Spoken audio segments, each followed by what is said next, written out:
Hi ನಮಸ್ತೆ ಎಲ್ರಿಗೂ, ಹೇಗಿದ್ದೀರಾ? ವೆಲ್ಕಮ್ ಟು ಮನಸ್ಸು ಯೂಟ್ಯೂಬ್ ಚಾನಲ್.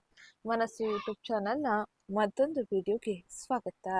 ನಾನಿವತ್ತು ನಿಮಗೆ ತಿಳಿಸೋಕೆ ಬಂದಿರೋ ವಿಷಯ ಏನಪ್ಪ ಅಂದರೆ 2026ರ ಜೂನ್ ತಿಂಗಳಿನಲ್ಲಿ ಗುರುವು ಕರ್ಕಾಟಕ ರಾಶಿಯಲ್ಲಿ ಅಂದರೆ ತನ್ನ ಉತ್ತುಂಗ ರಾಶಿಯಲ್ಲಿ ತನ್ನ ಸಂಚಾರವನ್ನು ಆರಂಭಿಸಿದ್ದಾನೆ. ಇದರ ಪರಿಣಾಮವು ಕುಂಭ ರಾಶಿಗೆ ಸೇರಿದ ವ್ಯಕ್ತಿಗಳಿಗೆ ಹೇಗಿರಲಿದೆ? ಗುರು ಗೋಚಾರ ಫಲಿತಾಂಶವು ಕುಂಭ ರಾಶಿಗೆ ಸೇರಿದ ವ್ಯಕ್ತಿಗಳಿಗೆ ಏನನ್ನು ಸೂಚಿಸಲಿದೆ ಎಂಬುದನ್ನ ಇವತ್ತಿನ ವಿಡಿಯೋದಲ್ಲಿ ತಿಳಿಯೋಣ. ಜೊತೆಗೆ ಇವತ್ತಿನ ವಿಡಿಯೋದಲ್ಲಿ ಜೂನ್ ತಿಂಗಳ ಗ್ರಹ ಗೋಚಾರ ಫಲಿತಾಂಶ ಏನನ್ನು ಸೂಚಿಸಲಿದೆ ಎಂಬುದನ್ನ ಇವತ್ತಿನ ವಿಡಿಯೋದಲ್ಲಿ ವಿವರವಾಗಿ ತಿಳಿಯೋಣ. ಹಾಗಾಗಿ ಇಲ್ಲಿಂದ ಕೊನೆವರೆಗೂ ವಿಡಿಯೋನ ಸ್ಕಿಪ್ ಮಾಡದೆ ನೋಡಿ. ಜೊತೆಗೆ ಇವತ್ತಿನ ವಿಡಿಯೋ ಕಮೆಂಟ್ ಬಾಕ್ಸ್ ನಲ್ಲಿ ಓಂ ಗುರುದೇವಾಯ ನಮಃ, ಮಹಾಲಕ್ಷ್ಮೀ ನಮಃ ಎಂಬ ಕಮೆಂಟ್ ಮಾಡಿ. ಇದರಿಂದಾಗಿ ಗುರುವಿನ ಸಕಾರಾತ್ಮಕ ಶಕ್ತಿಯನ್ನು ನೀವು ಪಡೆಯಬಹುದಾಗಿದ್ದು, ಇನ್ನ ಮಹಾಲಕ್ಷ್ಮಿಯ ಅನುಗ್ರಹದಿಂದಾಗಿ ಆರ್ಥಿಕ ವ್ಯವಹಾರಗಳಲ್ಲಿ ಇರುವಂತಹ ಅನೇಕ ರೀತಿಯ ಗೊಂದಲಗಳನ್ನು ಪರಿಹರಿಸಿಕೊಳ್ಳಬಹುದಾಗಿರಲಿದೆ. ಹಾಗೆ ಈ ಸಮಯದಲ್ಲಿ ನೀವು ಯಾವ ರೀತಿಯ ಸರಳ ಜ್ಯೋತಿಷ್ಯ ಪರಿಹಾರವನ್ನು ಅನುಸರಿಸಿದರೆ ಅತ್ಯಂತ ಹೆಚ್ಚಿನ ಸಕಾರಾತ್ಮಕ ಶಕ್ತಿ ಹಾಗೆ ಉತ್ತಮ ರೀತಿಯ ಬದಲಾವಣೆ ಜೀವನದಲ್ಲಿ ಆಗಲಿದೆ ಎಂಬುದನ್ನ ನಾನು ವಿವರವಾಗಿ ತಿಳಿಸ್ಕೊಟ್ಟಿರ್ತೀನಿ.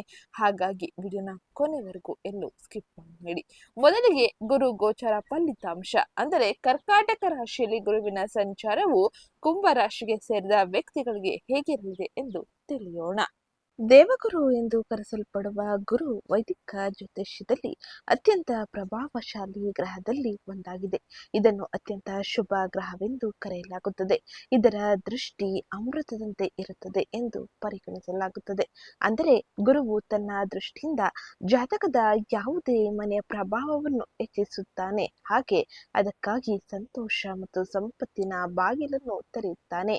ಗುರುವಿನ ಸಂಚಾರ 2026 ಅಂದರೆ ಕರ್ಕಾಟಕ ರಾಶಿಯಲ್ಲಿ ಗುರುವಿನ ಸಂಚಾರವು ಜೂನ್ 2ರಲ್ಲಿ ಪ್ರಾರಂಭವಾಗಿದೆ. ಇದರ ಪರಿಣಾಮವು ಅನೇಕ ರೀತಿಯಲ್ಲಿ ಇರಲಿದೆ. ಗುರುವನ್ನು ಮಕ್ಕಳು, ಮದುವೆ, ಸಂಪತ್ತು ಮತ್ತು ಜ್ಞಾನದ ಗ್ರಹವೆಂದು ಪರಿಗಣಿಸಲಾಗುತ್ತದೆ. ಗುರುವು ಚಂದ್ರನಿಂದ ಆಳಲ್ಪಡುವ ಕರ್ಕಾಟಕ ರಾಶಿಗೆ ಪ್ರವೇಶಿಸಿದ ತಕ್ಷಣ ಅದರ ಪ್ರಭಾವವು ಇದ್ದಕ್ಕಿದ್ದಂತೆ ಹೆಚ್ಚಾಗುತ್ತದೆ, ಏಕೆಂದರೆ ಅದು ಶುಭ ಗ್ರಹವಾಗಿದೆ. ಹಾಗೆ ಕರ್ಕಾಟಕ ರಾಶಿಯು ಗುರುವಿನ ಉತ್ತುಂಗ ಚಿಹ್ನೆಯಾಗಿದೆ. ಅಂದರೆ ಗುರುವು ಕರ್ಕಾಟಕ ರಾಶಿಗೆ ಬಂದ ನಂತರ ಉತ್ತುಂಗ ಫಲಿತಾಂಶವನ್ನು ನೀಡಲು ಪ್ರಾರಂಭಿಸುತ್ತಾನೆ. ಅಂತಹ ಪರಿಸ್ಥಿತಿಯಲ್ಲಿ ಅತ್ಯಂತ ಶುಭ ಅಂಶವನ್ನು ಹೊಂದುವ ಮತ್ತು ಶುಭವೆಂದು ಪರಿಗಣಿಸಲಾಗುವ ಗುರು ಗ್ರಹವು ತನ್ನ ಉಚ್ಚ ರಾಶಿಯಲ್ಲಿ ಬಂದಾಗ ಅದರ ಶುಭ ಫಲಿತಾಂಶವನ್ನು ನೀಡುವ ಸಾಮರ್ಥ್ಯದಲ್ಲಿ ಹೆಚ್ಚಳವು ಆಗಲಿದೆ. ಆದರೆ ಅದು ಸ್ಥಾನಕ್ಕೆ ಅನುಗುಣವಾಗಿ ಎಲ್ಲ ರಾಶಿ ಚಕ್ರ ಚಿಹ್ನೆಗಳಿಗೆ ಶುಭ ಮತ್ತು ಅಶುಭ ಫಲಿತಾಂಶವನ್ನು ನೀಡುವ ಸಾಮರ್ಥ್ಯವನ್ನು ಹೊಂದಿರುತ್ತದೆ. ಗುರುವಿನ ಉಚ್ಚಯ ಸ್ಥಿತಿಯಲ್ಲಿ ಇರುವಾಗ ಇದರ ಪ್ರಭಾವವು ಕುಂಭರಾಶಿಗೆ ಸೇರಿದ ವ್ಯಕ್ತಿಗಳಿಗೆ ಹೀಗಿರಲಿದೆ. ಕುಂಭರಾಶಿಯವರಿಗೆ ಗುರುವಿನ ಸಂಚಾರವು 6ನೇ ಮನೆಯಲ್ಲಿ ನಡೆಯಲಿದೆ. ಇದು ನಿಮ್ಮ 2ನೇ ಮತ್ತು 11ನೇ ಮನೆಯ ಅಧಿಪತಿಯಾಗಿದೆ. ಇದು ನಿಮ್ಮ ಆರೋಗ್ಯದ ಬಗ್ಗೆ ಜಾಗರೂಕರಾಗಿರಲು ನಿಮಗೆ ಕೇಳುತ್ತದೆ. 6ನೇ ಮನೆಯಲ್ಲಿ ಗುರುವಿನ ಸಂಚಾರವು ಆರೋಗ್ಯದ ಸಮಸ್ಯೆಗಳಲ್ಲಿ ಹೆಚ್ಚಳಕ್ಕೆ ಕಾರಣವಾಗಬಹುದು. ನಿಮ್ಮ ಖರ್ಚುಗಳು ಸಹ ಹೆಚ್ಚಾಗಬಹುದು. ಇದು ನಿಮ್ಮನ್ನು ತೊಂದರೆಗೊಳಿಸಬಹುದು. ಹಾಗೆ ಮತ್ತೊಂದೆಡೆ ನಿಮ್ಮ ಆರೋಗ್ಯವು ದುರ್ಬಲವಾಗಬಹುದು. ಆದ್ದರಿಂದ ನೀವು ಅದರ ಬಗ್ಗೆಯೂ ಗಮನ ಹರಿಸಬೇಕಾಗಿರಲಿದೆ. ಉತ್ತಮ ದಿನಚರಿಯನ್ನು ಅಳವಡಿಸಿಕೊಳ್ಳಬೇಕಾಗಿರಲಿದೆ. ಹಾಗೆ ಕುಂಭ ರಾಶಿಗೆ ಸೇರಿದ ವ್ಯಕ್ತಿಗಳು ಆಹಾರ ಕ್ರಮಗಳ ಬಗ್ಗೆ ಗಮನ ಕೊಡಿ. ಹಾಗೆ ಕೆಲಸದಲ್ಲಿ ಯಶಸ್ಸನ್ನು ಪಡೆಯಲು ನೀವು ನಿರಂತರ ಪ್ರಯತ್ನವನ್ನು ಮಾಡುವುದು ಉತ್ತಮವಾಗಿರಲಿದೆ. ಕೆಲವೊಮ್ಮೆ ವಿರೋಧಿಗಳು ತಲೆ ಎತ್ತುವಂತೆ ಮಾಡಲಿದೆ. ನೀವು ಯಾರನ್ನು ನಿಯಂತ್ರಿಸಬೇಕು ಎಂಬುದನ್ನು ತಿಳಿಯಬೇಕು. ಹಾಗೆ ವಿದೇಶಕ್ಕೆ ಹೋಗಲು ಇದು ಒಳ್ಳೆಯ ಸಮಯವಾಗಿರಲಿದೆ. ನ್ಯಾಯಾಲಯದಲ್ಲಿ ಯಾವುದೇ ವಿಚಾರ ನಡೆಯುತ್ತಿದ್ದರೂ ನೀವು ಯಶಸ್ಸನ್ನು ಪಡೆಯಬಹುದಾಗಿದ್ದು ಮತ್ತು ಅದರ ಮೂಲಕ ಆರ್ಥಿಕ ಪ್ರಯೋಜನವನ್ನು ಪಡೆಯುವ ಸಾಧ್ಯತೆಗಳು ಹೆಚ್ಚಾಗಿರಲಿದೆ. ನಿಮ್ಮ ಆದಾಯದಲ್ಲಿ ಸ್ವಲ್ಪ ಇಳಿಕೆ ಉಂಟಾಗಬಹುದು. ಹಣಕಾಸಿನ ವಿಷಯಗಳ ಬಗ್ಗೆ ಕುಟುಂಬ ಸದಸ್ಯರೊಂದಿಗೆ ಬಿಸಿ ಚರ್ಚೆ ಅಥವಾ ಮೊದಲಿಕೆ ಮಾಡುವ ಪರಿಸ್ಥಿತಿ ಇರಬಹುದು. ನೀವು ಸಾಲವನ್ನು ಪಡೆಯುವಲ್ಲಿ ಯಶಸ್ಸನ್ನು ಪಡೆಯಬಹುದಾಗಿದ್ದು ನಿಮ್ಮ ಆದಾಯದಲ್ಲಿ ಸ್ವಲ್ಪ ಇಳಿಕೆ ಉಂಟಾಗಲಿದೆ. ಹಣಕಾಸಿನ ವಿಷಯಗಳ ಬಗ್ಗೆ ಕುಟುಂಬ ಸದಸ್ಯರೊಂದಿಗೆ ಬಿಸಿ ಚರ್ಚೆಗಳ ಇರುವುದರಿಂದಾಗಿ ನೀವು ಹೆಚ್ಚು ಶಾಂತ ರೀತಿಯಲ್ಲಿ ವರ್ತಿಸಬೇಕಾಗಿರಲಿದೆ. ನೀವು ಸಾಲಗಳನ್ನು ಪಡೆಯುವಲ್ಲಿ ಯಶಸ್ಸನ್ನು ಪಡೆಯಲಿದ್ದೀರಿ. ಆದರೆ ಸಾಲಗಳನ್ನು ತೆಗೆದುಕೊಳ್ಳುವಾಗ ಬಹಳ ಎಚ್ಚರಿಕೆ ವಹಿಸಿ, ಹಾಗೆ ಯೋಚಿಸಿ ಮುಂದುವರಿಯಿರಿ. ಹಾಗೆ ಕುಂಭರಾಶಿಗೆ ಸೇರಿದ ವಿದ್ಯಾರ್ಥಿಗಳು ಈ ಪ್ರಸ್ತುತ ಸಮಯದಲ್ಲಿ ಪೆನ್ನು ಪೆನ್ಸಿಲುಗಳು ಅಥವಾ ನೋಟ್ಬುಕ್ಗಳನ್ನು ಉಡುಗೊರೆಯಾಗಿ ನೀಡುವುದು ಉತ್ತಮವಾಗಿರಲಿದೆ. ಇದರಿಂದ ಕುಂಭರಾಶಿಗೆ ಸೇರಿದ ವ್ಯಕ್ತಿಗಳಿಗೆ ಗುರುವಿನ ಅನುಗ್ರಹ ಉತ್ತಮವಾಗಿರಲಿದೆ. ಗುರುವಿನ ಆಶೀರ್ವಾದವನ್ನು ಪಡೆಯಲು ಇದು ಉತ್ತಮ ಮಾರ್ಗವೂ ಕೂಡ ಆಗಿರಲಿದೆ. ಇದು ಗುರು ಗೋಚಾರ ಫಲಿತಾಂಶವಾಗಿದ್ದು, ಇನ್ನ ಜೂನ್ ತಿಂಗಳಿನಲ್ಲಿ ಗುರುವಿನ ಗ್ರಹ ಸಂಚಾರದ ಪರಿಣಾಮ ಹೇಗಿರಲಿದೆ, ಯಾವ ಸಮಯದಲ್ಲಿ ಯಾವ ಕ್ಷೇತ್ರದಲ್ಲಿ ಎಚ್ಚರಿಕೆಯನ್ನು ವಹಿಸಬೇಕು ಎಂಬುದನ್ನ ವಿವರವಾಗಿ ತಿಳಿಯೋಣ. ಗ್ರಹ ಸಂಚಾರದಲ್ಲಿ ಮೊದಲಿಗೆ ನಾವು ನೋಡುವುದಾದರೆ ಶುಕ್ರನ ಸಂಚಾರ. ಶುಕ್ರನು ಕುಂಭರಾಶಿಯ 4ನೇ ಮತ್ತು 9ನೇ ಮನೆಯ ಅಧಿಪತಿಯಾಗಿದ್ದಾನೆ. ಜೊತೆಗೆ ಈತನು ಯೋಗಕಾರಕನು ಕೂಡ ಹೌದು. ಆದರೆ ಈ ಪ್ರಸ್ತುತ ಸಮಯದಲ್ಲಿ ಅಂದರೆ ಜೂನ್ ತಿಂಗಳಿನಲ್ಲಿ 6ನೇ ಮನೆಯಲ್ಲಿ ತನ್ನ ಸಂಚಾರವನ್ನು ಮಾಡುತ್ತಿದ್ದಾನೆ. 6ನೇ ಮನೆಯಲ್ಲಿ ಶುಕ್ರನ ಸಂಚಾರದಿಂದಾಗಿ ಕುಂಭ ರಾಶಿಗೆ ಸೇರಿದ ವ್ಯಕ್ತಿಗಳಿಗೆ ವೃತ್ತಿಪರ ಕರ್ತವ್ಯಗಳನ್ನು ತರುತ್ತದೆ. ಅದರ ಜೊತೆಗೆ ಅತ್ಯುತ್ತಮ ಗೆಳೆಯರ ಬೆಂಬಲವನ್ನು ನೀಡಲಿದೆ. ಇದರಿಂದಾಗಿ ಶುಕ್ರನು ಕುಂಭರಾಶಿಯವರಿಗೆ ಉತ್ತಮ ರೀತಿಯ ಫಲಿತಾಂಶವನ್ನು ನೀಡಲಿದ್ದಾನೆ ಎಂದು ತಿಳಿಸಬಹುದಾಗಿದೆ. ಇನ್ನ ಸೂರ್ಯನ ಸಂಚಾರ. ಸೂರ್ಯನು ಕುಂಭರಾಶಿಯ 7ನೇ ಮನೆಯ ಅಧಿಪತಿಯಾಗಿದ್ದಾನೆ. ಈ ಪ್ರಸ್ತುತ ಸಮಯದಲ್ಲಿ ಅಂದರೆ ಜೂನ್ 15ರಿಂದ ನಿಮ್ಮ 5ನೇ ಮನೆಯಲ್ಲಿ ಅಂದರೆ ಮಿಥುನ ರಾಶಿಯಲ್ಲಿ ತನ್ನ ಪ್ರವೇಶವನ್ನು ಪಡೆದುಕೊಳ್ಳುತ್ತಾನೆ. ಸೂರ್ಯನ ಈ ಸಂಚಾರದ ಪರಿಣಾಮದಿಂದಾಗಿ ನೀವು ಸ್ಥಳಾಂತರಗೊಂಡು ಮಕ್ಕಳ ಬೆಳವಣಿಗೆ ಮತ್ತು ಭೌತಿಕ ಲಾಭಗಳಿಗೆ ಸಹಾಯವನ್ನು ಪಡೆದುಕೊಳ್ಳಲಿದ್ದೀರಿ. ಸೂರ್ಯನ ಸಂಚಾರದಿಂದಾಗಿಯೂ ಕೂಡ ಕುಂಭರಾಶಿಗೆ ಸೇರಿದ ವ್ಯಕ್ತಿಗಳಿಗೆ ಶುಭ ಫಲಿತಾಂಶ ಸಿಗಲಿದೆ. ಇನ್ನ ಮುಂದಿನದ್ದಾಗಿ ಮಂಗಳನ ಸಂಚಾರ. ಮಂಗಳನು ನಿಮ್ಮ 3ನೇ ಮತ್ತು 10ನೇ ಮನೆಯ ಅಧಿಪತಿಯಾಗಿದ್ದಾನೆ. ಈ ಪ್ರಸ್ತುತ ಸಮಯದಲ್ಲಿ 3ನೇ ಮನೆಯಲ್ಲಿ ತನ್ನ ಸಂಚಾರವನ್ನು ಮಾಡುತ್ತಿದ್ದು ಜೂನ್ 21ರಿಂದ 4ನೇ ಮನೆಯನ್ನು ಪ್ರವೇಶಿಸುತ್ತಾನೆ. ಜೂನ್ 21ರವರೆಗೂ ಈತ 3ನೇ ಮನೆಯಲ್ಲಿ ತನ್ನ ಸಂಚಾರವನ್ನು ಮಾಡುವುದರಿಂದಾಗಿ ಮನೆಯಲ್ಲಿ ಬಲವಾಗಿ ಉತ್ತಮ ರೀತಿಯ ಫಲಿತಾಂಶವನ್ನು ಪಡೆಯಲಿದ್ದೀರಿ. ಅಪರಿಮಿತ ಧೈರ್ಯ ಹಾಗೆ ಈ ಸಮಯದಲ್ಲಿ ಮಂಗಳನ ಅನುಗ್ರಹವು ನಿಮಗೆ ಉತ್ತಮ ರೀತಿಯ ಅವಕಾಶಗಳನ್ನು ಕೂಡ ಲಭಿಸುವಂತೆ ಮಾಡಲಿದೆ. ಅದರ ನಂತರದಲ್ಲಿ 4ನೇ ಮನೆಯಲ್ಲಿ ವೃಷಭ ರಾಶಿಯಲ್ಲಿ ಮಂಗಳನ ಪ್ರವೇಶದಿಂದಾಗಿ ತೀವ್ರವಾದ ದೇಶೀಯ ವಾತಾವರಣದ ಜೊತೆಗೆ ಆಸ್ತಿಯ ಲಾಭಗಳನ್ನು ಉತ್ತೇಜಿಸುತ್ತಾನೆ. ಮಂಗಳನ ಅನುಗ್ರಹದಿಂದಾಗಿ ಅನೇಕ ರೀತಿಯ ಆರ್ಥಿಕ ವ್ಯವಹಾರಗಳಲ್ಲಿ ಬದಲಾವಣೆಗಳು ಉಂಟಾಗಲಿದೆ. ಇನ್ನ ಮುಂದಿನದ್ದಾಗಿ ಬುಧನ ಸಂಚಾರ. ಬುಧನು ನಿಮ್ಮ 5ನೇ ಮತ್ತು 8ನೇ ಮನೆಯ ಅಧಿಪತಿಯಾಗಿದ್ದು ಈ ಪ್ರಸ್ತುತ ಸಮಯದಲ್ಲಿ ಬುಧನು 5ನೇ ಮನೆಯಲ್ಲಿ ತನ್ನ ಸಂಚಾರವನ್ನು ಮಾಡುತ್ತಿದ್ದಾನೆ. ತದಾದ ನಂತರದಲ್ಲಿ ಜೂನ್ 22ರಿಂದ ನಿಮ್ಮ 6ನೇ ಮನೆಯಲ್ಲಿ ಮುಂದುವರಿಯಲಿದ್ದು ಜೂನ್ 22ರವರೆಗೆ 5ನೇ ಮನೆಯಲ್ಲಿ ಬುಧನ ಸಂಚಾರದಿಂದಾಗಿ ಈ ಸಮಯದಲ್ಲಿ ನೀವು ತೀಕ್ಷ್ಣವಾದ ಅರಿವಿನ ಕೌಶಲ್ಯವನ್ನು ಹೊಂದಲಿದ್ದೀರಿ. ಶಿಕ್ಷಣ ಕ್ಷೇತ್ರದಲ್ಲಿ ಉತ್ತಮ ರೀತಿಯ ಯಶಸ್ಸನ್ನು ಕೂಡ ಪಡೆದುಕೊಳ್ಳಬಹುದಾಗಿರಲಿದೆ. ಆ ನಂತರದಲ್ಲಿ 6ನೇ ಮನೆಯನ್ನು ಪ್ರವೇಶಿಸುವ ಬುಧನಿಂದಾಗಿ ನೀವು ಉತ್ತಮ ರೀತಿಯ ಲಾಭ ಹಾಗೆ ಆರ್ಥಿಕ ವ್ಯವಹಾರಗಳಲ್ಲಿ ಬದಲಾವಣೆಯನ್ನು ನೋಡಬಹುದು. ಉಚ್ಚ ಗುರುವಿನೊಂದಿಗೆ ಸೇರುವ ಬುಧನು ನಿಮಗೆ ಅನೇಕ ರೀತಿಯ ಅವಕಾಶಗಳನ್ನು ಪಡೆದುಕೊಳ್ಳಲು ಸಹಕರಿಸಲಿದ್ದಾನೆ. ಇನ್ನ ಮುಂದಿನದಾಗಿ ಶನಿಯ ಸಂಚಾರ. ಶನಿಯು ನಿಮ್ಮ 1ನೇ ಮತ್ತು 12ನೇ ಮನೆಯ ಅಧಿಪತಿಯಾಗಿದ್ದಾನೆ. ಹಾಗೆ ಈ ಪ್ರಸ್ತುತ ಸಮಯದಲ್ಲಿ 2ನೇ ಮನೆಯಲ್ಲಿ ಮೀನ ರಾಶಿಯಲ್ಲಿ ಯಥಾಸ್ಥಿತಿಯಂತೆ ಮುಂದುವರಿಯಲಿದ್ದಾನೆ. ಶನಿಯ ಈ ಸಂಚಾರದಿಂದಾಗಿ ಸಂಪತ್ತಿನ ಮನೆಯಲ್ಲಿ ಸಾಡೆ ಸಾತಿಯ ಸಂಚಾರ. ಈ ಸಮಯದಲ್ಲಿ ರಚನಾತ್ಮಕ ಗೃಹ ನಿರ್ವಹಣೆ ಹಾಗೆ ನಿಯಂತ್ರಿತ ಮಾತು ಮತ್ತು ಕಠಿಣ ಆರ್ಥಿಕ ಸ್ಥಿತಿಯನ್ನು ಹೊಂದಲಿದ್ದೀರಿ. ಕಠಿಣ ಆರ್ಥಿಕ ಶಿಸ್ತು ಅಗತ್ಯವೆಂದು ಕೂಡ ಇಲ್ಲಿ ಶನಿ ನಿಮಗೆ ತಿಳಿಸಲಿದ್ದಾನೆ. ಹಾಗೆ ಈ ಸಮಯದಲ್ಲಿ ಬಹಳ ಎಚ್ಚರಿಕೆಯಿಂದ ನೀವು ಮುಂದುವರಿಯಬೇಕಾಗಿರಲಿದೆ. ಇದು ಜೂನ್ ತಿಂಗಳಿನಲ್ಲಿ ಪ್ರಮುಖವಾಗಿ ನಿಮ್ಮ ಕ್ಷೇತ್ರಗಳಲ್ಲಿ ನೀವು ವಹಿಸಬೇಕಾದ ಎಚ್ಚರಿಕೆಯ ಕ್ರಮವಾಗಿದ್ದು, ಇನ್ನ ಈ ಎಲ್ಲ ಗ್ರಹ ಗೋಚಾರ ಫಲಿತಾಂಶವು ನಿಮ್ಮ ವೃತ್ತಿ, ವ್ಯವಹಾರ, ಆರ್ಥಿಕತೆ, ಆರೋಗ್ಯ, ಶಿಕ್ಷಣ, ಕುಟುಂಬದ ಮೇಲೆ ಯಾವ ರೀತಿಯ ಪರಿಣಾಮವನ್ನು ಯಾವ ಸಮಯದಲ್ಲಿ ಬೀರಲಿದೆ ಎಂಬುದನ್ನ ಈಗ ವಿವರವಾಗಿ ತಿಳಿಯೋಣ. ವೃತ್ತಿ ಮತ್ತು ಉದ್ಯೋಗ ಕ್ಷೇತ್ರದಲ್ಲಿ ಕುಂಭರಾಶಿ ಸೇರಿದ ವ್ಯಕ್ತಿಗಳಿಗೆ ಈ ರೀತಿಯಲ್ಲಿ ಫಲಿತಾಂಶವು ಇರಲಿದೆ. ನಿಮ್ಮ ವೃತ್ತಿಪರ ಅಧಿಪತಿ ಮಂಗಳ ಜೂನ್ 21ರವರೆಗೂ ತನ್ನ ಸ್ವಂತ ರಾಶಿಯಾದ 3ನೇ ಮನೆಯಲ್ಲಿ ಬಲವಾಗಿ ವಾಸಿಸುವುದರಿಂದಾಗಿ ನೀವು ಅಪಾರವಾದ ಪ್ರಮುಖ ಶಕ್ತಿಯನ್ನು ಹೊಂದಲಿದ್ದೀರಿ. ಹಾಗೆ ಕಾರ್ಯಗಳು ಕೂಡ ಗಮನಾರ್ಹವಾಗಿ ವೇಗವಾಗಿ ಮುಗಿಯಲಿದೆ. ಯಶಸ್ಸನ್ನು ನೀವು ಪಡೆದುಕೊಳ್ಳುತ್ತೀರಿ. ಪಡೆದುಕೊಳ್ಳುವಂತೆ ಮಾಡಲಿದೆ. ಅಂದಾಗ್ಯೂ ಜೂನ್ 2ರಂದೇ ಗುರುವು ಮತ್ತು 8ರಂದು ಶುಕ್ರನು ಕೂಡ ನಿಮ್ಮ 6ನೇ ಮನೆಯಲ್ಲಿ ತನ್ನ ಪ್ರವೇಶವನ್ನು ಪಡೆದಿರುವುದರಿಂದಾಗಿ ನೀವು ಈ ಸಮಯದಲ್ಲಿ ನಿಮ್ಮ ವೃತ್ತಿಪರ ಕಾರ್ಯಸ್ಥಳದಲ್ಲಿ ಬಾಕಿ ಇರುವ ಎಲ್ಲ ಕಾರ್ಯನಿಯೋಜನೆಗಳ ಪ್ರಮುಖ ಒಳ ಅರಿವನ್ನು ಅನುಭವಿಸಲಿದ್ದೀರಿ. ಇದು ನಿಮ್ಮ ದೈನಂದಿನ ಕೆಲಸದ ಅರಿವಿನ ಕಡೆಗೆ ಗಮನ ಹರಿಸುವಂತೆ ಮಾಡಲಿದೆ.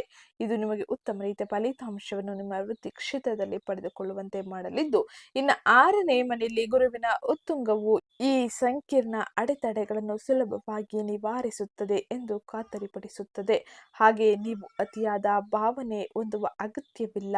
ಆರೋಗ್ಯ ಸೇವೆಗಳು, ಕಾನೂನು ಸಮಾಲೋಚನೆಗಳು, ಮಾನವ ಸಂಪನ್ಮೂಲಗಳು ಮತ್ತು ಸಾಮಾಜಿಕ ಅಭಿವೃದ್ಧಿ ಕ್ಷೇತ್ರದಲ್ಲಿ ಕಾರ್ಯನಿರ್ವಹಿಸುತ್ತಿರುವವರಿಗೆ ಈ ಸಮಯದಲ್ಲಿ ಅತ್ಯಂತ ಪ್ರತಿಷ್ಠಿತ ಮೇಲುಗೈ ಸಾಧಿಸುವ ಸಾಧನೆಯನ್ನು ಮಾಡುತ್ತಾರೆ. ಹಾಗೆ ನೀವು ಶ್ರದ್ಧೆಯುಳ್ಳ ಪ್ರಯತ್ನದ ಮೂಲಕ ಆಡಳಿತ ಮುಖ್ಯಸ್ಥರಿಂದ ಸಂಪೂರ್ಣ ಬೆಂಬಲವನ್ನು ಕೂಡ ಪಡೆಯಬಹುದಾಗಿರಲಿದೆ. ಹಾಗೆ ದೃಢೀಕರಣವನ್ನು ಕೂಡ ಪಡೆಯಲಿದ್ದೀರಿ. ಒಟ್ಟಾರೆಯಾಗಿ ವೃತ್ತಿ ಕ್ಷೇತ್ರದಲ್ಲಿ ಉದ್ಯೋಗದಲ್ಲಿ ಇರುವಂತಹ ಕುಂಭರಾಶಿಗೆ ಸೇರಿದ ವ್ಯಕ್ತಿಗಳಿಗೆ ಈ ಪ್ರಸ್ತುತ ಸಮಯ ಅತ್ಯಂತ ಹೆಚ್ಚಿನ ಶುಭ ಫಲಿತಾಂಶವನ್ನು ಪಡೆದುಕೊಳ್ಳುವಂತೆ ಮಾಡಲಿದೆ. ಇನ್ನು ಮುಂದಿನದಾಗಿ ಆರ್ಥಿಕ ಪರಿಸ್ಥಿತಿ ಹೇಗಿರಲಿದೆ, ಸಂಪತ್ತಿನ ಸಂಗ್ರಹಣೆಯ ಬಗ್ಗೆ ಏನನ್ನು ಹೇಳಬಹುದು ಎಂಬುದನ್ನು ನೋಡೋಣ. ಗ್ರಹ ಗೋಚರ ಫಲಿತಾಂಶ ಸಂಪತ್ತಿನ ಸಂಗ್ರಹಣೆ ಬಗ್ಗೆ ಹೀಗೆ ತಿಳಿಸಲಿದೆ. ಆರ್ಥಿಕವಾಗಿ ಈ ಅವಧಿಯು ಸಾಲ ತೀರಿಸುವ ತಿಂಗಳಿನಂತೆ ಕಾಣುತ್ತದೆ. ಹಾಗೆ ನಿಮ್ಮ ಸಂಪತ್ತು ಮತ್ತು ಲಾಭದ ಅಧಿಪತಿ ಗುರು 6ನೇ ಮನೆಯಲ್ಲಿ ಉನ್ನತ ಸ್ಥಿತಿಯಲ್ಲಿ ಇರುವುದರಿಂದಾಗಿ ನಿಮ್ಮ ಪ್ರಮುಖ ಗಮನವು ಸರಳವಾಗಿ ಸಂಗ್ರಹಿಸುವ ಬದಲು ಹಳೆಯ ಬಾಕಿಗಳನ್ನು ತೀರಿಸುವತ್ತ ಸಾಗುತ್ತದೆ. ನೀವು ಕಷ್ಟಪಟ್ಟು ಸಂಪಾದಿಸಿದ ಹಣವನ್ನು ಹೊಣೆಗಾರಿಕೆಯ ಹೊರೆಗಳನ್ನು ಕರಗಿಸಲು ಉತ್ಪಾದಕವಾಗಿ ಬಳಸುವಂತೆ ಮಾಡಲಿದೆ. ಇದು ನಿಮ್ಮ ಮನಸ್ಸನ್ನು ಗಮನಾರ್ಹವಾಗಿ ಮುಕ್ತಗೊಳಿಸುತ್ತದೆ. ನಿಮ್ಮ ರಾಶಿಯ ಅಧಿಪತಿ ಶನಿಯು ನಿಮ್ಮ ಸಂಪತ್ತಿನ 2ನೇ ಮನೆಯಲ್ಲಿ ಸಂಚಾರ ಮಾಡುವುದರಿಂದಾಗಿ ಸ್ಥಿರವಾದ ಬಜೆಟ್ ಶಿಸ್ತಿನ ಕಾಯ್ದುಕೊಳ್ಳುವಿಕೆಯನ್ನು ಅವಶ್ಯಕವೆಂದು ತಿಳಿಸುತ್ತದೆ. ಜೂನ್ 21ರಂದು ಮಂಗಳನು ನಿಮ್ಮ 4ನೇ ಮನೆಗೆ ಬಂದ ನಂತರದಲ್ಲಿ ನೀವು ನಿಮ್ಮ ನಿಧಿಯ ಒಂದು ಭಾಗವನ್ನು ರಿಯಲ್ ಎಸ್ಟೇಟ್, ಭೂಮಿ, ಆಸ್ತಿಗಳನ್ನು ಖರೀದಿಸಲು ಅಥವಾ ಆಸ್ತಿಗೆ ಸಂಬಂಧಿಸಿದಂತೆ ಟೋಕನ್ ಮೊತ್ತವನ್ನು ಕಾರ್ಯಗತಗೊಳಿಸಲು ಸುರಕ್ಷಿತವಾಗಿ ವಿನಿಯೋಗಿಸುವಂತೆ ಮಾಡಲಿದೆ. ಒಟ್ಟಾರೆಯಾಗಿ ಗ್ರಹ ಗೋಚಾರ ಫಲಿತಾಂಶ ಆರ್ಥಿಕ ಪರಿಸ್ಥಿತಿಯಲ್ಲಿ ನಿಮಗೆ ಹೆಚ್ಚಿನ ಬೆಂಬಲವನ್ನು ನೀಡಲಿದೆ. ಇನ್ನು ಮುಂದಿನದ್ದಾಗಿ ಆರೋಗ್ಯಕ್ಕೆ ಸಂಬಂಧಿಸಿದಂತೆ ಕುಂಭರಾಶಿಗೆ ಸೇರಿದ ವ್ಯಕ್ತಿಗಳಿಗೆ ಗ್ರಹ ಗೋಚಾರ ಫಲಿತಾಂಶ ಏನನ್ನು ಸೂಚಿಸಲಿದೆ ಎಂದು ತಿಳಿಯೋಣ. ಅದಕ್ಕಿಂತ ಮುಂಚೆ ಯಾರೇನು ಚಾನಲ್ಗೆ ಸಬ್ಸ್ಕ್ರೈಬ್ ಮಾಡ್ಕೊಂಡಿಲ್ಲ, ಚಾನಲ್ಗೆ ಸಬ್ಸ್ಕ್ರೈಬ್ ಮಾಡ್ಕೊಳ್ಳಿ. ಹಾಗೆ ಮುಂದಿನ ಯಾವ ವಿಷಯದ ಬಗ್ಗೆ ನೀವು ತಿಳ್ಕೊಬೇಕು ಅನ್ಕೊಂಡಿರ್ತೀರಾ ಅದನ್ನು ಕೂಡ ಕಮೆಂಟ್ ಮಾಡಿ ತಿಳಿಸಬಹುದು. ಹಾಗೆ ಮುಂದಿನ ವಿಷಯಕ್ಕಾಗಿ, ಮುಂದಿನ ವಿಡಿಯೋಕ್ಕಾಗಿ ಚಾನಲ್ಗೆ ಸಬ್ಸ್ಕ್ರೈಬ್ ಮಾಡ್ಕೊಳ್ಳೋದನ್ನ ಮರಿಬೇಡಿ. ಆರೋಗ್ಯಕ್ಕೆ ಸಂಬಂಧಿಸಿದಂತೆ ಕುಂಭರಾಶಿಗೆ ಸೇರಿದ ವ್ಯಕ್ತಿಗಳಿಗೆ ಗ್ರಹ ಗೋಚಾರ ಫಲಿತಾಂಶ ಹೀಗಿರಲಿದೆ. ನಿಮ್ಮ 6ನೇ ಮನೆಯ ಅಧಿಪತಿ ಆರೋಗ್ಯದಲ್ಲಿ ತುಂಬಾ ಸಕ್ರಿಯವಾಗಿ ಇರಲಿದ್ದಾನೆ. ಹಾಗೆ ದಿನನಿತ್ಯದ ಆರೋಗ್ಯದಲ್ಲಿ ಜಾಗರೂಕತೆಯೇ ಅತಿ ಅವಶ್ಯಕವೆಂದು ಸೂಚಿಸಲಿದ್ದಾನೆ. 6ನೇ ಮನೆಯಲ್ಲಿ ಗುರು ಮತ್ತು ಶುಕ್ರರ ಸಂಯೋಗದಿಂದಾಗಿ ಯಕೃತ್, ಮೂತ್ರಪಿಂಡಗಳು ಅಥವಾ ಸಂಭಾವ್ಯ ಹಾರ್ಮೋನ್ಗಳ ಅಸಮತೋಲನದ ಬಗ್ಗೆ ಹೆಚ್ಚುವರಿಗೆ ಕಾಳಜಿಯನ್ನು ವಹಿಸಬೇಕೆಂದು ತಿಳಿಸುತ್ತದೆ. ಮಧುಮೇಹದಿಂದ ಬಳಲುತ್ತಿರುವವರು ಕಟ್ಟುನಿಟ್ಟಾಗಿ ಸಕ್ಕರೆ ನಿಯಂತ್ರಿಸುವುದು ಹಾಗೆ ಸಿಹಿ ತಿಂಡಿಗಳನ್ನು ಅತಿಯಾಗಿ ಸೇವಿಸದೇ ಇರುವುದೇ ಉತ್ತಮವಾಗಿರಲಿದೆ. ಇನ್ನು ಜೂನ್ 21ರಂದು ಮಂಗಳ ಗ್ರಹವು ನಿಮ್ಮ 4ನೇ ಮನೆಗೆ ತನ್ನ ಪ್ರವೇಶವನ್ನು ಪಡೆಯುವುದರಿಂದಾಗಿ ಎದೆಯ ಪ್ರವೇಶವನ್ನು ಸೂಚಿಸುತ್ತದೆ. ಗ್ಯಾಸ್ಟ್ರಿಕ್ ಆಮ್ಲೀಯತೆ ಹಾಗೆ ಅತಿಯಾದ ದೇಹದ ಉಷ್ಣತೆ ಅಂದರೆ ಪಿತ್ತ ಉಂಟಾಗಬಹುದು. ನಿಯಮಿತವಾಗಿ ಯೋಗ ಭಂಗಿಗಳನ್ನು ನೀವು ಅನುಸರಿಸಬೇಕಾಗಿರಲಿದೆ. ಉಸಿರಾಟದ ವ್ಯಾಯಾಮಗಳನ್ನು ಸಮಯಕ್ಕೆ ಸರಿಯಾದ ರೀತಿಯಲ್ಲಿ ನಿಯೋಜಿಸಬೇಕಾಗಿರಲಿದೆ. ಇದರಿಂದಾಗಿ ನಿಮ್ಮ ಮಾನಸಿಕ ಶಾಂತಿ ಮತ್ತು ದೈಹಿಕ ಬಾಳಿಕೆಯನ್ನು ಸುಂದರವಾಗಿ ಉಳಿಸುತ್ತದೆ. ಒಟ್ಟಾರೆಯಾಗಿ ಆರೋಗ್ಯಕ್ಕೆ ಹೆಚ್ಚಿನ ಗಮನವನ್ನು ನೀಡುವುದು ಅತಿ ಮುಖ್ಯವೆಂದು ಇಲ್ಲಿ ಗ್ರಹ ಗೋಚಾರ ಫಲಿತಾಂಶವು ತಿಳಿಸಲಿದೆ. ಇನ್ನು ಮುಂದಿನದಾಗಿ ಕುಟುಂಬ ಜೀವನಕ್ಕೆ ಸಂಬಂಧಿಸಿದಂತೆ ವೈವಾಹಿಕ ಸಂಬಂಧಗಳು ಹೇಗಿರಲಿದೆ, ಗ್ರಹ ಗೋಚಾರ ಫಲಿತಾಂಶ ಏನನ್ನು ತಿಳಿಸುತ್ತಿದೆ ಎಂಬುದನ್ನು ನೋಡೋಣ. ಗೃಹ ವ್ಯವಹಾರದಲ್ಲಿ ಈ ತಿಂಗಳು ನಿಮ್ಮಿಂದ ಪ್ರಜ್ಞಾಪೂರ್ವಕ ತಾಳ್ಮೆ ಬಲವಾಗಿ ಅಗತ್ಯವಿರುತ್ತದೆ. ನಿಮ್ಮ 2ನೇ ಮನೆಯಲ್ಲಿ ಶನಿ ಗ್ರಹವು ನಿಮ್ಮ ಮಾತಿಗೆ ತೀಕ್ಷ್ಣವಾದ ಸ್ವರವನ್ನು ಪರಿಚಯಿಸಬಹುದು. ಜೂನ್ 21ರಂದು ನಿಮ್ಮ ಗೃಹ ಜೀವನದಲ್ಲಿ 4ನೇ ಮನೆಗೆ ಪ್ರವೇಶ ಮಾಡುವ ಮಂಗಳನು ಈ ಸಮಯದಲ್ಲಿ ತೀವ್ರವಾದ ಶಾಖವನ್ನು ಉಂಟು ಮಾಡುತ್ತಾನೆ. ಕುಟುಂಬ ಸದಸ್ಯರೊಂದಿಗೆ ವಿಶೇಷವಾಗಿ ನಿಮ್ಮ ತಾಯಿಯೊಂದಿಗೆ ಅಪ್ರಚೋದಿತ ವಾದ ವಿವಾದಗಳಲ್ಲಿ ನೀವು ತೊಡಗಿಕೊಳ್ಳಲಿದ್ದೀರಿ. ಇದನ್ನು ತಪ್ಪಿಸುವುದು ಅತಿ ಮುಖ್ಯವಾಗಿರಲಿದೆ. ಇನ್ನು ಉತ್ತಮವಾದ ಅಂಶವೇನೆಂದರೆ ಜೂನ್ 15ರ ನಂತರದಲ್ಲಿ ನಿಮ್ಮ 7ನೇ ಮನೆಯ ಅಧಿಪತಿ ಸೂರ್ಯನು ಪ್ರೀತಿ ಮತ್ತು ಇನ್ನಿತರ ವಿಷಯಗಳಲ್ಲಿ ಉತ್ತಮ ರೀತಿಯ ಫಲಿತಾಂಶವನ್ನು ನೀಡಲಿದ್ದಾನೆ. 5ನೇ ಮನೆಗೆ ಸಾಗುವ ಸೂರ್ಯನಿಂದಾಗಿ ನಿಮ್ಮ ವೈವಾಹಿಕ ಮತ್ತು ಪ್ರಣಯ ಸಮೀಕರಣಗಳು ತುಂಬಾ ಸಿಹಿ ಮತ್ತು ಸಾಮರಸ್ಯವನ್ನು ಉಂಟು ಮಾಡುತ್ತದೆ. ಇಂದಿನ ಭಿನ್ನಾಭಿಪ್ರಾಯಗಳನ್ನು ಬದಿಗಿಟ್ಟು ನಿಮ್ಮ ಸಂಗಾತಿಯೊಂದಿಗೆ ನೀವು ಸ್ಮರಣೀಯ ಗುಣಮಟ್ಟದ ಸಮಯವನ್ನು ಆನಂದಿಸಲಿದ್ದೀರಿ. ನಿಮ್ಮ ಮಕ್ಕಳು ಸಾಧಿಸಿದ ಅದ್ಭುತ ಶೈಕ್ಷಣಿಕ ಅಥವಾ ವೃತ್ತಿಪರ ಪ್ರಗತಿಯು ಇಡೀ ಮನೆಯನ್ನು ಸಂತೋಷದಿಂದ ತುಂಬಿರುವಂತೆ ಮಾಡಲಿದೆ. ಹಾಗೆ ಈ ಸಮಯದಲ್ಲಿ ಗ್ರಹ ಗೋಚಾರ ಫಲಿತಾಂಶ ಕುಂಭ ರಾಶಿಗೆ ಸೇರಿದ ವ್ಯಕ್ತಿಗಳಿಗೆ ಕೌಟುಂಬಿಕ ಜೀವನದಲ್ಲಿ ಹೆಚ್ಚಿನ ಸಾಮರಸ್ಯ ಮತ್ತು ಉತ್ತಮ ರೀತಿಯ ಜೀವನವನ್ನು ಪಡೆದುಕೊಳ್ಳುವಂತೆ ಮಾಡಲಿದೆ. ಇನ್ನು ಮುಂದಿನದ್ದಾಗಿ ಸ್ವ ಉದ್ಯೋಗವನ್ನು ಮಾಡುತ್ತಿರುವ ಹಾಗೆ ಈ ಸಮಯದಲ್ಲಿ ವ್ಯಾಪಾರದಲ್ಲಿ ತೊಡಗಿರುವ ಕುಂಭ ರಾಶಿಗೆ ಸೇರಿದ ವ್ಯಕ್ತಿಗಳಿಗೆ ಗ್ರಹ ಗೋಚಾರ ಫಲಿತಾಂಶ ಏನನ್ನು ಸೂಚಿಸಲಿದೆ ಎಂಬುದನ್ನು ತಿಳಿಯೋಣ. ಪ್ರಮುಖವಾಗಿ ವ್ಯಾಪಾರ ಮಾಲೀಕರಿಗೆ ಈ ತಿಂಗಳಿನಲ್ಲಿ ಹೊಸ ವಾಣಿಜ್ಯ ಹಣಕಾಸು ಪಡೆಯಲು ತುಂಬಾ ಸೂಕ್ತವಾಗಿರಲಿದೆ. ಕಾರ್ಪೊರೇಟ್ ವಿಸ್ತರಣೆಗೆ ಬಂಡವಾಳವನ್ನು ಪಡೆಯಲು ನೀವು ಹಣಕಾಸು ಸಂಸ್ಥೆಗಳೊಂದಿಗೆ ಸಮನ್ವಯ ಸಾಧಿಸುತ್ತೀರಿ. 6ನೇ ಮನೆಯಲ್ಲಿ ಉಚ್ಚ ಸ್ಥಾನದಲ್ಲಿರುವ ಗುರು ವಾಣಿಜ್ಯ ಸಾಲ ಮತ್ತು ವ್ಯವಹಾರ ಸಾಲಗಳಲ್ಲಿ ಸರಾಗವಾಗಿ ಮಂಜೂರು ಮಾಡುವಂತೆ ಮಾಡಲಿದೆ. ಹಾಗೆ ಜೂನ್ 15ರ ನಂತರದಲ್ಲಿ ನಿಮ್ಮ 7ನೇ ಮನೆ ಅಧಿಪತಿ ಸೂರ್ಯ 5ನೇ ಮನೆಯಲ್ಲಿ ನೆಲೆಸಿರುವುದರಿಂದಾಗಿ ನಿಮ್ಮ ತೀಕ್ಷ್ಣ ಬುದ್ಧಿ ಶಕ್ತಿಯನ್ನು ಬಳಸಿಕೊಂಡು ಲಾಭದಾಯಕ ಹೊಸ ಗ್ರಾಹಕರನ್ನು ಆಕರ್ಷಿಸಲು ಇದು ನಿಮಗೆ ಅವಕಾಶಗಳನ್ನು ನೀಡಲಿದೆ. ಸೃಜನಶೀಲ ಉದ್ಯಮಗಳು, ಒಳಾಂಗಣ ವಿನ್ಯಾಸ ಸಂಸ್ಥೆಗಳು ಅಥವಾ ವೃತ್ತಿಪರ ಸಲಹಾ ಸಂಸ್ಥೆಗಳನ್ನು ನಿರ್ವಹಿಸುವವರಿಗೆ ಗಮನಾರ್ಹ ಆರ್ಥಿಕ ಲಾಭಗಳನ್ನು ಪಡೆದುಕೊಳ್ಳಲು ಅವಕಾಶಗಳು ಸಿಗಲಿದೆ.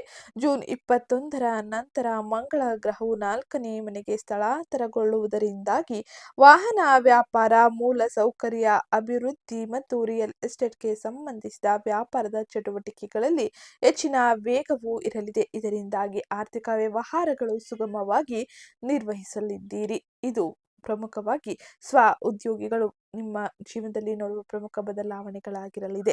ಇನ್ನು ಮುಂದಿನದ್ದಾಗಿ ಶಿಕ್ಷಣ ಕ್ಷೇತ್ರಕ್ಕೆ ಸಂಬಂಧಿಸಿದಂತೆ ವಿದ್ಯಾರ್ಥಿಗಳು ಏನೆಲ್ಲ ಎಚ್ಚರಿಕೆಯನ್ನು ವಹಿಸಬೇಕು ಎಂದು ನೋಡೋಣ. ಕಠಿಣ ಸ್ಪರ್ಧಾತ್ಮಕ ಪರೀಕ್ಷೆಗಳಿಗೆ ತಯಾರಿ ನಡೆಸುತ್ತಿರುವವರಿಗೆ ಈ ತಿಂಗಳು ಅದ್ಭುತದ ವರದಾನವನ್ನು ನೀಡಲಿದೆ. ಜ್ಞಾನದ ಸೂಚಕ ಗುರುವು ನಿಮ್ಮ 6ನೇ ಮನೆಗೆ ಸ್ಪರ್ಧೆಯ ಮನೆಯಲ್ಲಿ ಇರುವುದರಿಂದಾಗಿ ಬ್ಯಾಂಕಿಂಗ್, ಹಣಕಾಸು ಅಥವಾ ನಾಗರಿಕ ಆಡಳಿತಾತ್ಮಕ ಪರೀಕ್ಷೆಗೆ ಹಾಜರಾಗುವವರಿಗೆ ಪ್ರಾಯೋಗಿಕವಾಗಿ ಅತ್ಯುತ್ತಮವಾದ ವಿಜಯವನ್ನು ದಾಖಲಿಸುವಂತೆ ಮಾಡಲಿದೆ. ಇದಲ್ಲದೆ ನಿಮ್ಮ ಶೈಕ್ಷಣಿಕ ಅಧಿಪತಿ ಬುಧ ಜೂನ್ 22ರವರೆಗೆ ತನ್ನದೇ ಆದ ರಾಶಿಯಲ್ಲಿ ಉಳಿಯುವುದರಿಂದಾಗಿ ನಿಮಗೆ ದೋಷರಹಿತ ಸ್ಮರಣ ಶಕ್ತಿ ಹಾಗೆ ಆಳವಾದ ವಿಶ್ಲೇಷಣಾತ್ಮಕ ಗಮನವನ್ನು ಪಡೆದುಕೊಳ್ಳುವಂತೆ ಮಾಡಲಿದೆ. ಇದರಿಂದಾಗಿ ಅತ್ಯಂತ ಹೆಚ್ಚಿನ ಸಹಕಾರವನ್ನು ಶಿಕ್ಷಣ ಕ್ಷೇತ್ರದಲ್ಲಿ ಗ್ರಹ ಸಂಚಾರದಿಂದಾಗಿ ಪಡೆಯಲಿದ್ದೀರಿ. ಇದು ಗ್ರಹ ಸಂಚಾರದಿಂದಾಗಿ ಪ್ರಮುಖವಾಗಿ ಕುಂಭ ರಾಶಿಗೆ ಸೇರಿದ ವ್ಯಕ್ತಿಗಳು ತಮ್ಮ ಜೀವನದ ವಿವಿಧ ಅಂಶಗಳಾದ ವೃತ್ತಿ, ವ್ಯವಹಾರ, ಆರ್ಥಿಕತೆ, ಆರೋಗ್ಯ, ಶಿಕ್ಷಣ, ಕುಟುಂಬದಲ್ಲಿ ನೋಡುವ ಪ್ರಮುಖ ಬದಲಾವಣೆಗಳಾಗಿರಲಿದೆ. ಹಾಗೆ ಈ ಸಮಯದಲ್ಲಿ ನೀವು ತಪ್ಪದೆ ಮಾಡಬೇಕಾದ ಸರಳ ಜ್ಯೋತಿಷ್ಯ ಪರಿಹಾರವನ್ನು ತಿಳಿಯೋಣ. ಇದನ್ನು ಏಕೆ ಮಾಡಬೇಕು, ಯಾವ ಸಮಯದಲ್ಲಿ ಮಾಡಬೇಕು, ಹಾಗೆ ಯಾವ ರೀತಿಯ ಸರಳ ಜ್ಯೋತಿಷ್ಯ ಪರಿಹಾರವನ್ನು ಅನುಸರಿಸಿದರೆ ಯಾವೆಲ್ಲ ರೀತಿಯ ಸಕಾರಾತ್ಮಕ ಬದಲಾವಣೆ ಜೀವನದಲ್ಲಿ ಆಗಲಿದೆ ಎಂದು ನೋಡೋಣ. ಮೊದಲಿಗೆ ಸಾಡೆ ಸಾತಿ ಆರ್ಥಿಕ ಒತ್ತಡವನ್ನು ಕಡಿಮೆ ಮಾಡಲು ಹಾಗೆ 4ನೇ ಮನೆಯಲ್ಲಿ ಮಂಗಳದಿಂದಾಗಿ ಉಂಟಾಗುವ ಮನೆಯ ಶಾಖವನ್ನು ತಟಸ್ಥಗೊಳಿಸಲು ಈ ಕೆಲ ಸರಳ ಪರಿಹಾರವನ್ನು ಮಾಡಿ. ಮೊದಲಿಗೆ ಶಿವನ ಆರಾಧನೆ, ಸಾಡೆ ಸಾತಿಯ ಆರ್ಥಿಕ ಮಿತಿಗಳನ್ನು ಹಾಗೆ ಈ ಸಮಯದಲ್ಲಿ ಉಂಟಾಗುವ ಆರ್ಥಿಕ ವ್ಯವಹಾರಗಳಲ್ಲಿ ಇರುವಂತಹ ಗೊಂದಲಗಳನ್ನು ಶಮನಗೊಳಿಸಲು ಪ್ರತಿ ಶನಿವಾರ ಶಿವನ ದೇವಾಲಯದಲ್ಲಿ ಎಳ್ಳೆಣ್ಣೆಯ ದೀಪವನ್ನು ಹಚ್ಚುವುದು ಉತ್ತಮವಾಗಿರಲಿದೆ. ಇದು ಶುಭದಾಯಕವಾಗಿರಲಿದೆ. ಹಾಗೆ ಎರಡನೇದಾಗಿ ಸುಬ್ರಹ್ಮಣ್ಯ ದರ್ಶನ ಜೂನ್ 21ರಂದು ಮಂಗಳ ಗ್ರಹವು 4ನೇ ಮನೆಗೆ ಸ್ಥಳಾಂತರಗೊಂಡ ನಂತರ ಉಂಟಾಗುವ ದೇಶೀಯ ಘರ್ಷಣೆ ಅಥವಾ ಆಸ್ತಿ ಅಡೆತಡೆಗಳನ್ನು ಪರಿಹರಿಸಿಕೊಳ್ಳಲು ಮಂಗಳವಾರದಂದು ಸುಬ್ರಹ್ಮಣ್ಯ ಸ್ವಾಮಿಯ ದೇವಾಲಯಕ್ಕೆ ಭೇಟಿ ನೀಡಿ ಕೆಂಪು ಹೂವುಗಳನ್ನು ಅರ್ಪಿಸಿ ನೀವು ಪೂಜೆ ಸಲ್ಲಿಸುವುದು ಉತ್ತಮವಾಗಿರಲಿದೆ. ಇದು ಅತ್ಯಂತ ಹೆಚ್ಚಿನ ಶುಭದಾಯಕವಾಗಿರಲಿದೆ. ಇದು ಇವತ್ತಿನ ವಿಡಿಯೋ ಆಗಿತ್ತು. ವಿಡಿಯೋ ಇಷ್ಟ ಆಗಿದ್ದಲ್ಲಿ ವಿಡಿಯೋಗೊಂದು ಲೈಕ್ ಮಾಡಿ, ಚಾನಲ್ಗೆ ಸಬ್ಸ್ಕ್ರೈಬ್ ಮಾಡ್ಕೊಳ್ಳೋದನ್ನ ಮರಿಬೇಡಿ. ಹಾಗೆ ಈ ವಿಡಿಯೋನ ನಿಮ್ಮ ಕುಟುಂಬದವರಿಗೆ, ಸ್ನೇಹಿತರಿಗೆ, ಕುಂಭ ರಾಶಿಗೆ ಸೇರಿದ ವ್ಯಕ್ತಿಗಳಿಗೆ ಶೇರ್ ಮಾಡಿ. ಕಮೆಂಟ್ ಬಾಕ್ಸ್ನಲ್ಲಿ ಓಂ ಗುರುದೇವಾಯ ನಮಃ, ಮಹಾಲಕ್ಷ್ಮೀ ನಮಃ ಎಂಬ ಕಮೆಂಟ್ ಮಾಡಿ. ಏಕೆಂದರೆ ಗುರುವಿನ ಅನುಗ್ರಹದಿಂದಾಗಿ ಅತ್ಯಂತ ಹೆಚ್ಚಿನ ಸಕಾರಾತ್ಮಕ ಫಲಿತಾಂಶವನ್ನು, ಆರ್ಥಿಕ ವ್ಯವಹಾರಗಳಲ್ಲಿ ಬದಲಾವಣೆಯನ್ನು ನೀವು ಕಾಣಬಹುದಾಗಿರಲಿದೆ. ಹಾಗೆ ಈ ಸಮಯದಲ್ಲಿ ಆರ್ಥಿಕ ವ್ಯವಹಾರಗಳಲ್ಲಿ ಶುಭ ಫಲಿತಾಂಶಕ್ಕಾಗಿ ನೀವು ಕಠಿಣ ಖರ್ಚುಗಳನ್ನು ನಿಭಾಯಿಸುವುದು ಉತ್ತಮವಾಗಿರಲಿದೆ. ಎಂದರೆ ಅನಗತ್ಯ ಖರ್ಚುಗಳನ್ನು ನಿಭಾಯಿಸಿರಿ. ಇದರಿಂದಾಗಿ ಆರ್ಥಿಕ ವ್ಯವಹಾರಗಳಲ್ಲಿ ಉತ್ತಮ ರೀತಿಯ ಫಲಿತಾಂಶವನ್ನು ನೋಡಲಿದ್ದೀರಿ. ಸಿಗ್ತೀನಿ ನೆಕ್ಸ್ಟ್ ವಿಡಿಯೋದಲ್ಲಿ.